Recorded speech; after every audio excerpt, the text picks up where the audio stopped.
Next topic को देखते हैं। वो टॉपिक है आपका पाशविक ऐसा, पाशविक विस्थापन। ओके, समझ में आ रहा है। आखिर ये चीजें क्या होती है पाशविक विस्थापन? तो चलिए इस पॉइंट को हम लोग देखते हैं इमेज के साथ में। तो मैं यहाँ से क्या कर लेता हूँ, तो एक सिली ले लेता हूँ, वहीं आप बर्फ का सिली लीजिए तो या कांच का सिली लीजिए तो बात आपका बराबर है, बस माध्यम चेंज होना चाहिए।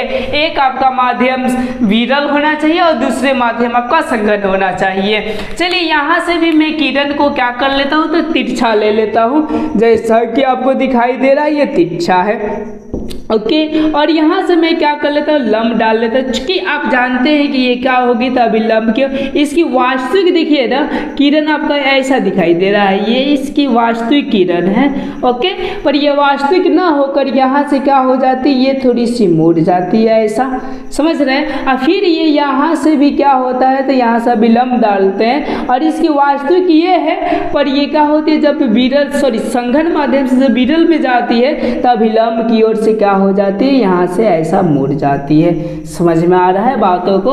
कोई प्रकार की इश्यू होगा तो आप लोग बोल सकते हैं। अब देखिए इसकी वास्तविक क्या है, रास्ता ये होना चाहिए, ऐसा होना चाहिए, समझ रहे हैं ना, लेकिन ये इधर क्या हो जाती है, तो आपका मुड़ जाती है। समझ में आ रहा है? तो देखिए ये निकलने वाली किरण को अब क्या बोला जाता है, इधर का तो सब पाई आपको बता दिए, फिर बताने की कोई जरूरत नहीं है, लेकिन बोलिएगा तो बता देंगे आई होता है ये होता है। तो हम मेन पॉइंट की बात करते हैं। तो ये हमारा किरण बाहर निकल रहा है, तो बाहर निकलने वाली किरण को क्या बोलते हैं, याद रखिएगा, यस निर्गत क्या बोला जाता है, तो किरण बोल दिया जाता है। आपको समझ में आ गया कि निर्गत किरण क्या है।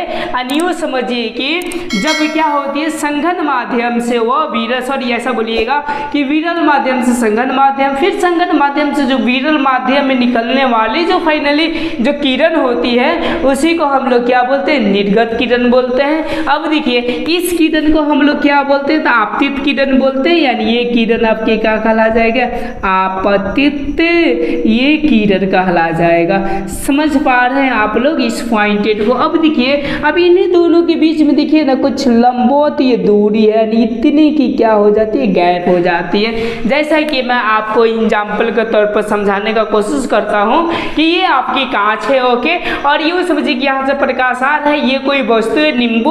अब देखिए ना मैं यहाँ से ले जाऊंगा तो कुछ ना कुछ इधर भागेंगे, देखिएगा ऐसा, देखिए आपको दिखाई दे रहा है, आपको कुछ दूर से ही दिखाई दे रहा है कि कुछ इधर भाग जा रहा है। देखिए मैं प्रयोग इसको बार बार कर रहा हूँ, आप गौर कीजिए इस प्रयोग पर। आपने गौर किए? Yes, thank you.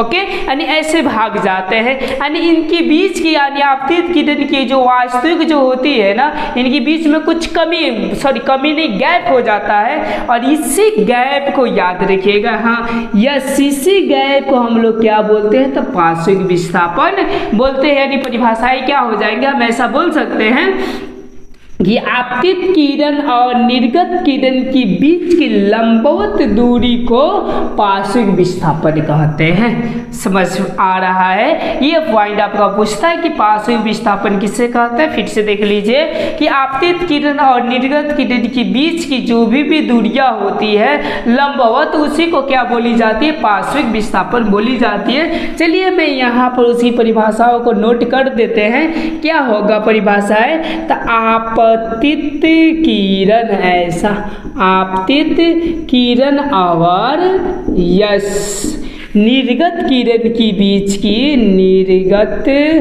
किरण के बीच की लंबवत दूरी, बीच की लंबवत दूरी, लंबवत दूरी को, यस वेरी गुड, लंबवत दूरी को हम लोग क्या बोलते हैं, यस पाशविक विस्थापन बोल दिया जाता है। पाशविक विस्थापन कहते हैं।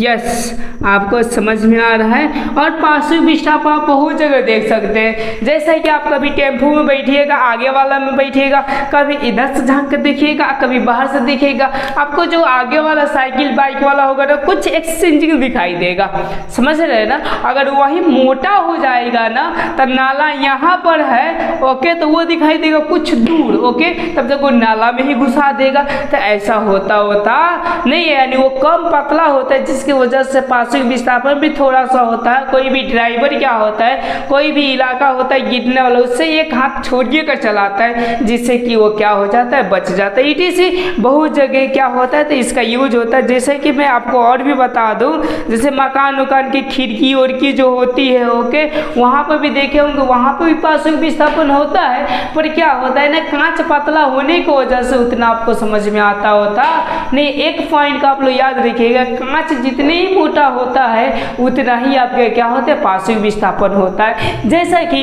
आपको दिखाई दे रहा होगा कि ये जो कांच है ना आपका, ज़्यादा ये मोटा नहीं है, यानी बहुत ही पतला है, जिसकी वजह से उतना पार्श्विक विस्थापन नहीं हो रहा होगा। लेकिन थोड़ा ना थोड़ा आपको दिखाई दे रहा होगा कि थोड़ा ना थोड़ा इसमें पार्श्विक विस्थापन हो रहा है। तो आज का टॉपिक मैं यहीं तक रहने देता हूँ, पार्श्विक विस्थापन तक ही, क्योंकि समय भी हो गया है क्लासेस का। तो चलिए आज का छोड़ दिया जाए टॉपिक यहीं तक, और नेक्स्ट दिन में क्या करूँगा, नेक्स्ट टॉपिक का बात करूँगा, जैसे अपवर्तनांक के, और समझिए कि क्या होगा आपका प्रकाश का अपवर्तन के नियम में, ETC बहुत सारी चीज़ों की बात की जाएगी।